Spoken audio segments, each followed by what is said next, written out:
Good morning, honors pre-calculus. At least it's morning for me when I'm recording this. We have a real treat today. We are going to start Unit 2. So we just finished up Unit 1, which is all about functions and graphs, more general overview of functions. And in Unit 2, we're going to specifically look at a couple types of functions, polynomial and rational functions.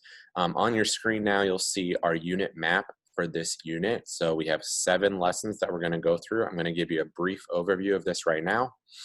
And then we're going to start 2.1 in a minute. So this, again, similar to Unit 1, is going to be a deep dive into some things that you saw during Algebra 2. And for some of you, that was last year. For some of you, that was 2 years ago.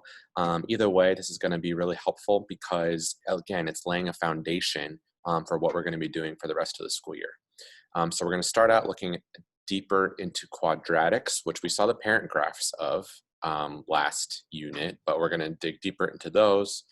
Then we'll look at other polynomials of higher degree. So quadratics have exponent 2. Higher degree means larger exponent, right? So we'll look at some more of those. We're going to look at long division and synthetic division for polynomials. We'll briefly look at complex numbers. That's numbers that include I, the imaginary number I. We'll look at zeros of polynomial functions. So when you set it equal to 0, how do you solve? Then we'll take a look at rational functions, which are functions that have a fraction with a polynomial in the numerator and in the denominator. And then we'll take a look at nonlinear inequalities. So how do you solve an inequality with a less than or a greater than? If it's not just linear, it might have exponents on x's in the expression. So that's an overview of our unit. It'll be a couple weeks. But yeah, we're going to start with 2.1 today. So I'm going to pause this and then pull up 2.1. Here is our overview of 2.1, quadratic functions and models. What we're going to do today is you will learn to write and graph quadratic functions in standard and vertex forms. You will apply minimums and maximum values of quadratics functions to real life situations. And the essential question is, how is the behavior of quadratic functions used to model real world phenomena? All right, so we've already seen the parent graphs. So today we're going to dig a little deeper into what these look like. And here we go. Here are the notes for lesson 2.1, quadratic functions and models. So first up, we're going to look at 2 forms of quadratic functions today. The standard form is y equals ax squared plus bx plus c, and the vertex form is f of x equals a, parentheses x minus h squared plus k. And there's a reason that vertex form is called vertex form, and we'll get to that in a second. You might even be able to guess based off of some of the things we saw last unit. But first off, every quadratic or parabola, which is what we call the shape of a quadratic, has an axis of symmetry. So think about, maybe this is our axis over here. Maybe we have a parabola over here like this. Well, no matter where it is, there's going to be a vertical line that we could draw that creates an axis of symmetry, right? Because we could fold along that dotted line and these 2 halves would be the same. So the axis of symmetry in vertex form, it's whatever this h is. It's an x value. In fact, I'm going to just fill this in right now. The vertex is h comma k.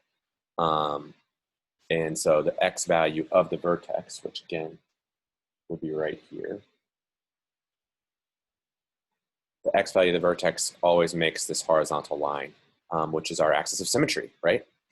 Now, if we're in standard form, there is a way to get the x value of the vertex or the x for the axis of symmetry.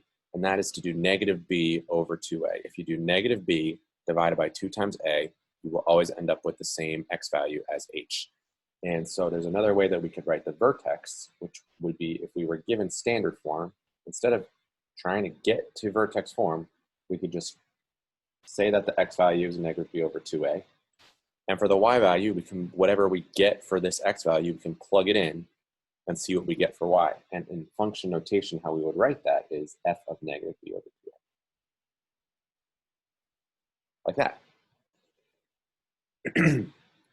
We'll see some examples of that in a minute. The last thing is that if we're trying to sketch a quick graph of this parabola, we can use A to help. And A is the same in standard form and in vertex form. And it's unofficially known as the slope of the quadratic. It only works for a very specific situation, which I'm going to show you next. But what we do know always is that the graph opens upward when A is positive and downward when A is negative. All right, so that's the definitions that we need to know for this lesson.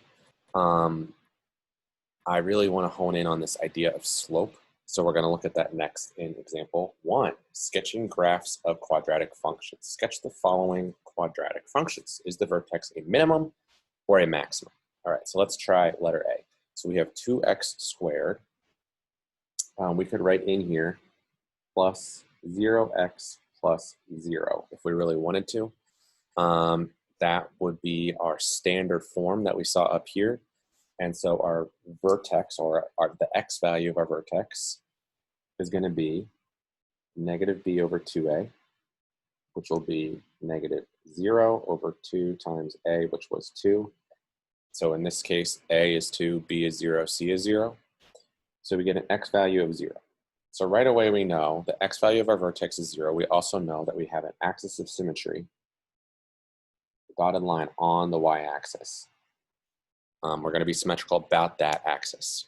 Okay, so next we need the y value of the vertex, which is going to be when we plug in that x value. So we get y equals 2 times 0 squared plus 0x plus 0.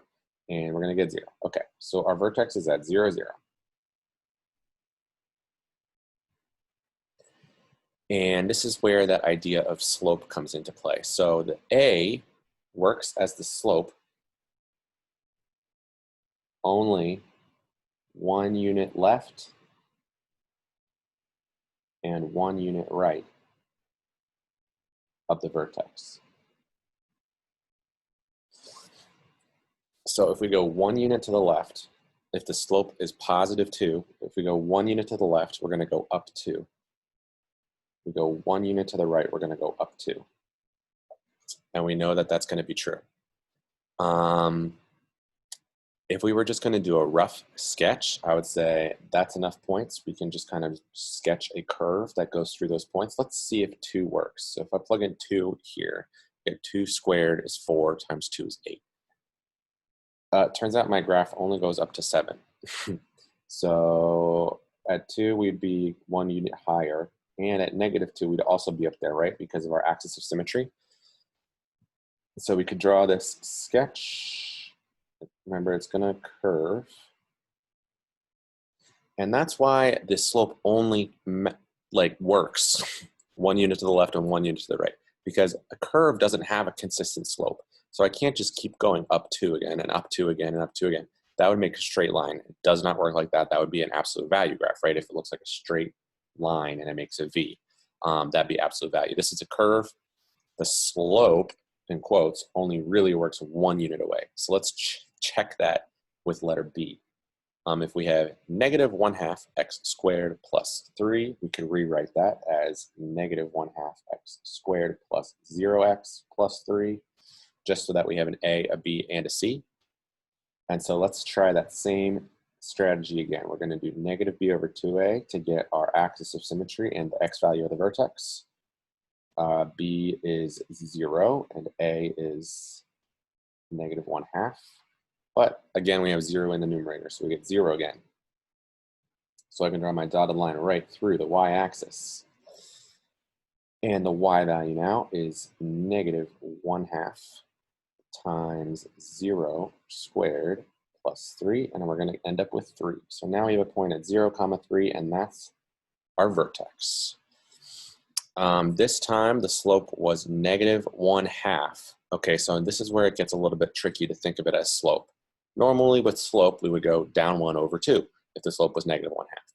But in this case, remember, it only works 1 unit to the left and 1 unit to the right of the vertex. So we have to go 1 unit over. So if the A is negative 1/2, we go 1 unit over, down 1/2. So this A is literally how far we go down or up when we're 1 unit away. So -1/2 means we go down a half and down a half. So our curve is going to be a lot kind of compressed this way, vertically. This time you can tell it's going to be kind of compressed more than this one. But anyway, let's keep going. So we got 3 points already. To get some more points, I suppose we could plug in 2. If we plug in 2, we get 2 squared is 4. Divided by 2 is 2. So -2 plus 3 is 1. So I could plot the point 2, 1. And because of symmetry, I can plot the point -2, 1. What happens if I plug in 3? 3 squared is 9. 9 over 2 would be 2, 4, 6, 8, 4.5. So we got -4.5 plus 3 is -1.5. So we got there and there. And that's probably good. So then we can start to sketch this curve.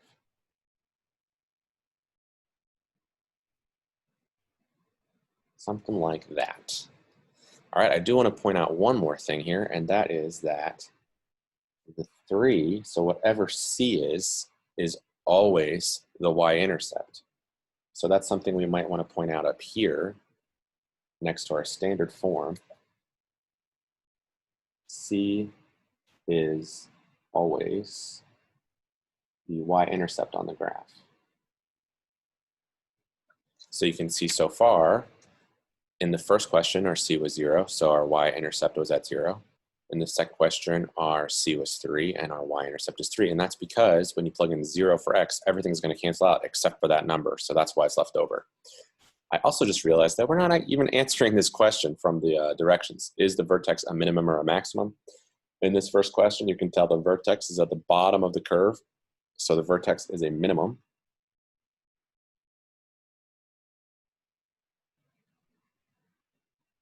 Sorry if you can't see while I'm writing.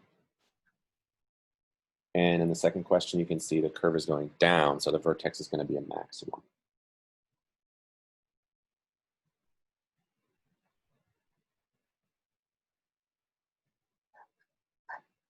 All right, let's try letter C. This time we have a little bit more going on. So we have 2x squared minus 8x plus 6.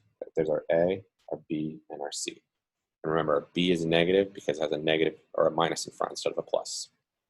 So we're going to do the same thing. We're going to start with x equals negative b over 2a. So we'll get negative b, which was -8, over 2 times a, which was 2. And so we'll get 8 over 4, which is 2. So this time, our x value of the vertex is 2, and that's also where our vertical line of symmetry is. But we still have to find the y value of the vertex. So we plug 2 in for x in the original equation.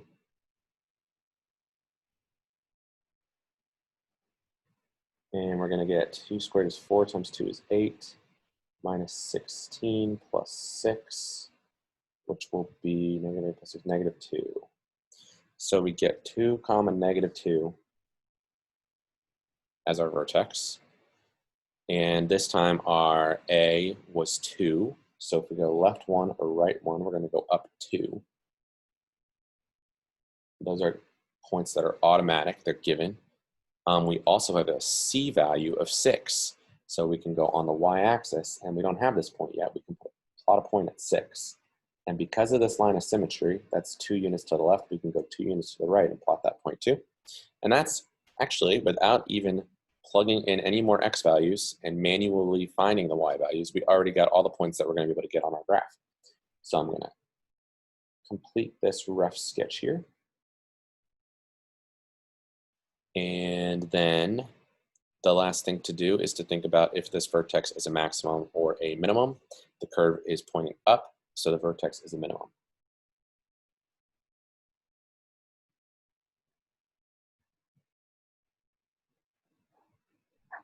Okay? And you could confirm each of these on your graphing calculator if you wanted. If I pull it up real quick here, and try to put this somewhere where there's no glare. Let's try letter C. So we have 2x squared minus 8x plus 6. And I can graph that. And you can already tell that the graph matches up with my rough sketch over here. And don't forget, if you wanted to use the calculator to check your minimum, you could do second trace minimum. We can go a little bit to the left of the minimum, press enter, a little bit to the right, press enter. Then it says guess. We don't want to guess, so we just press enter again. And there you go, it found the minimum. Now the calculator is approximating, so it's telling us that it's 1.9999992. We know better. We know that it's 2 because we solved it algebraically. And the y value is -2, which we agree with, okay? So there you go, there's that. You could also go to the table. And if I change my table setup, so I press the second window, change it back to auto.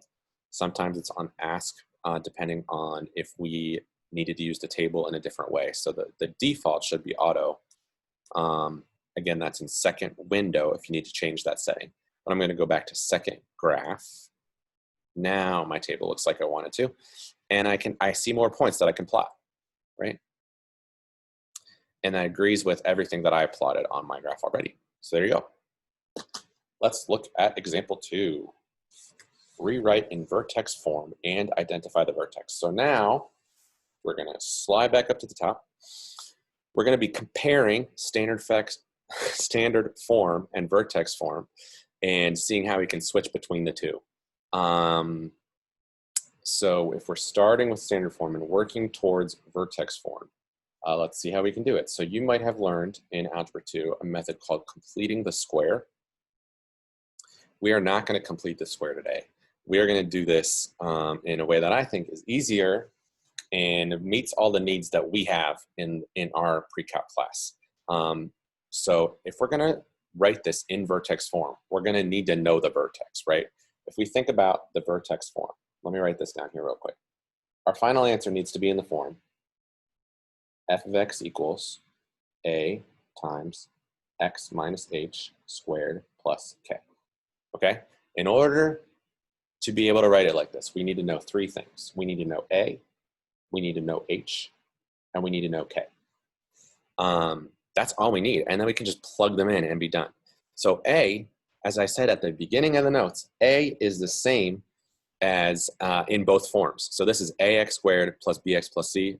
That's the same a as this a. So a is 2. We already know that it's a given. What we don't know is h and k. But think about how we just graphed these in example 1.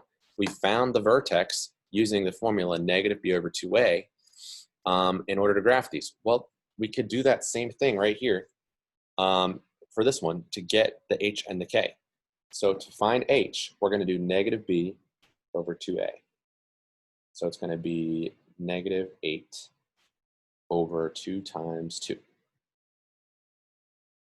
right? Because b is 8 and a is 2. So we have negative 8 over 4, so we have negative 2. And then for k, for the y value of the vertex, remember all we did up in these examples up here was we took that x value and plugged it into the original to get the y value. So that's what we're going to do. We're going to plug in negative 2. So we have 2 times negative 2 squared plus 8 times negative 2 plus 7. So we'll get 2 times 4, which is 8, minus 16 plus 7. So we get negative 8 plus 7 is negative 1. Okay, so we got a is 2, h is negative 2, and k is negative 1. So now we're ready to plug back in for vertex form. So first I need the a. The h is negative 2, so it's x minus negative 2. So it's x plus 2 squared minus 1. And there we go. So that is our vertex form. Let's keep going. Oh, I lost my screen. Give me 1 second. Okay, here we go. Let's try letter B.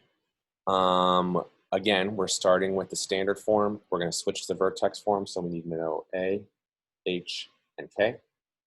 A is already given. It's the same a that's up here. In this case, it's negative 1. For h, we're going to be doing negative b over 2a.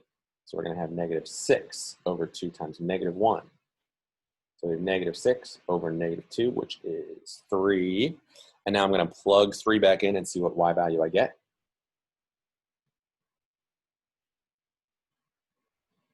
And it'll be negative 9 plus 18 minus 8. Negative 9 plus 18 is 9, minus 8 is 1. So I get A is negative 1, H is 3, and K is 1. So I'll plug that in. So we get f of x equals negative, and in parentheses, x minus 3 this time, squared, plus 1. And there we go. Okay.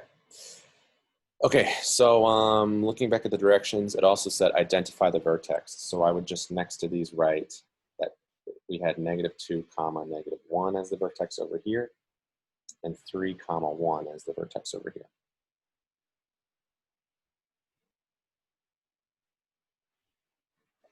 There you go. So that's how we do example 2. All right, not too bad, right? If we wanted to go from vertex form back to standard form, all we would need to do is multiply it out. We don't have to do all of this work, right? Let's think about letter B here, and let's pretend that we wanted to switch that back to standard form. Well, if we started with negative x minus 3 squared plus 1, let's FOIL this. So let's FOIL x minus 3 times x minus 3. So we get x squared. The outer and the inner would be minus 3x, which is minus 6x. And then negative 3 times negative 3 would be plus 9. Now you can write that out if you want to. I'll write it over here real quick. I usually skip writing it out and just think about it in my head. But we're foiling just like you have done, hopefully, many, many times. So we foiled that out. I left the negative in front for now because we'll be distributing that after. And we still have this plus 1. Now we have negative x squared plus 6x minus 9. I switched all the signs because of that negative. Plus 1, so I get negative x squared plus 6x. Combine like terms, we get negative 8. And would you look at that, we ended up with the original function, right? So all you do to get from vertex to standard form is just FOIL and distribute and combine like terms. All right? So I don't even have any examples on the notes that ask you to do that because that is just simple algebra, right? To get from step A to step B. Okay, we are ready for the next question. Example 3. Writing a quadratic equation. Find an equation for the parabola whose vertex is 1, 2, and that passes through the point 3, negative 6. So let's think about our equation as y equals a times x minus h squared plus k. We're going to use vertex form this time. And if I asked you to find the equation of a line, and I gave you a point and the slope, what would you do? To find the equation of a line,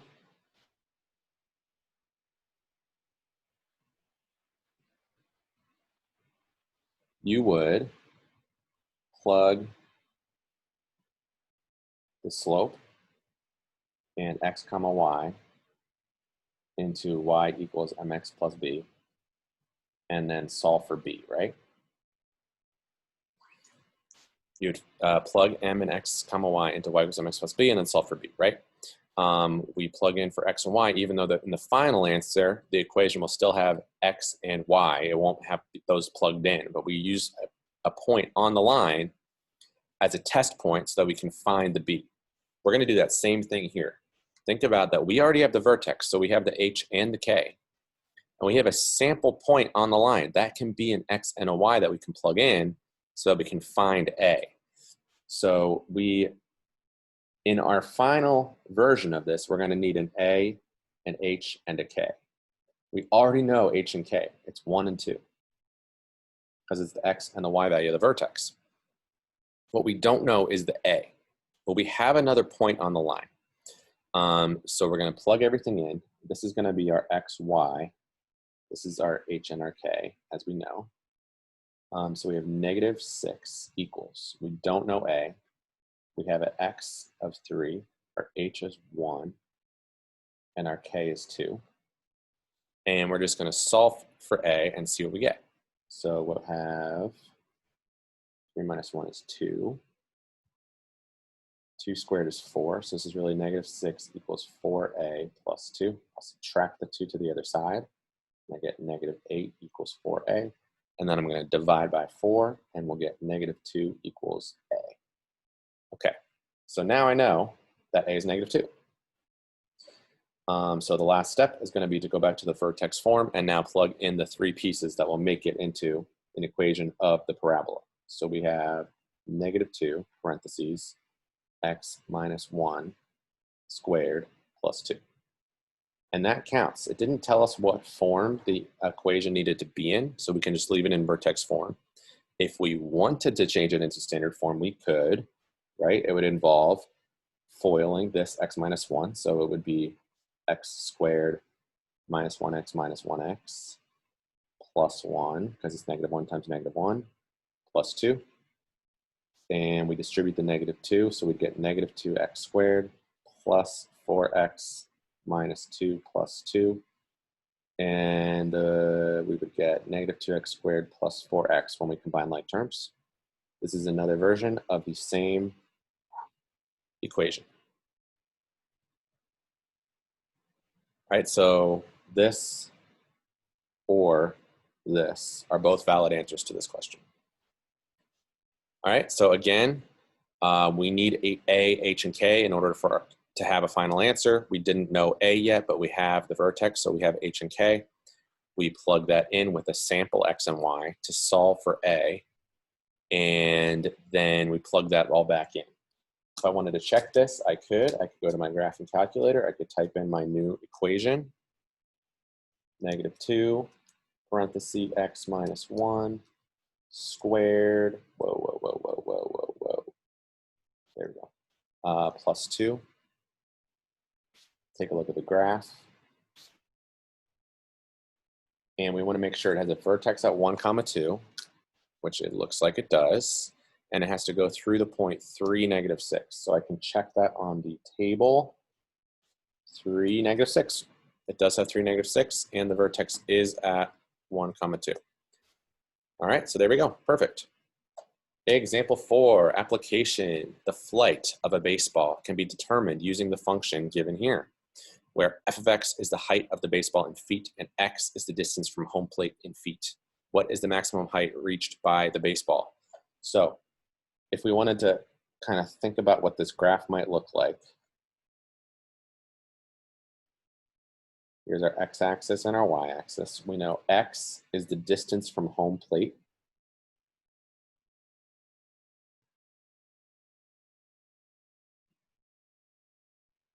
And y is the height of the baseball.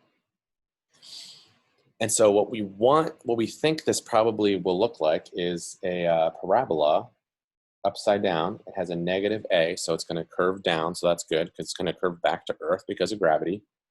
And if this person hits the baseball properly, it'll probably go something like this,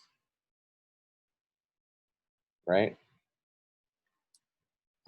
My parabola has a little bit of a weird shape over here, but it should be a very perfectly symmetrical parabola. It probably starts a couple feet above the ground, right? Because that's where the baseball would hit it. It would curve up and then come back down to Earth. So this specific question asks us, what is the height of the baseball in feet? Nope. Let me read the question. What is the maximum height reached by the baseball? So the question I have based off of this sketch is, where would that be? And if we think about that, this is the height. The maximum height would be right there, right? And that point also happens to be the vertex, doesn't it? So if we want to know the maximum height, another way of saying that, it's the same thing as saying the y value of the vertex. Because height is y, here's the vertex, the maximum height would be the y value of the vertex.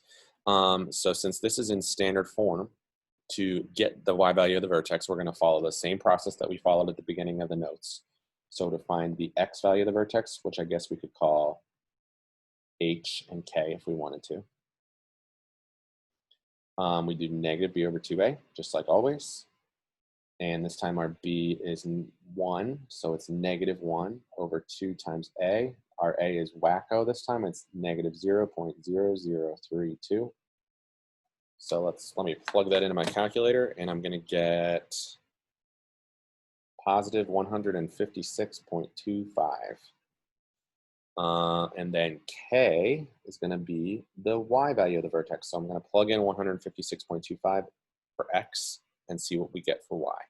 So we're going to have negative 0.0032 times 156.25 squared plus 156.25 plus 3. Plug all that into my calculator, and I'm going to end up with 81.125. And that is the y value of the vertex. So that's exactly what we wanted. That's the maximum height. The question says that it's in feet. And there we go. All right, so there are lots of different questions that could be asked about a scenario like this. We could want to know how far are we from home plate when the baseball hits the ground. So to do that, we would set the parabola equal to 0, set this equal to 0, and then solve for x. We could just want to know what's the horizontal distance from home plate when the baseball reaches its maximum height. We actually found that. It would be the 156.25, right? Because that's a horizontal x value. That's a distance from home plate when we reach the maximum height. And we could figure out what is the height of the baseball when it gets hit, right? The y-intercept, and we can actually tell that right from the equation. If we think about plugging in 0 for x, this becomes 0, this becomes 0, we get 3. So the ball was 3 feet above home plate when it was hit by the batter. All right, I'm sure there are more questions we could ask as well. And but that's going to do it for our notes. So thank you very much for watching. And go ahead and try some practice problems, and let me know, as always, if you have questions. Thanks. Have a great day.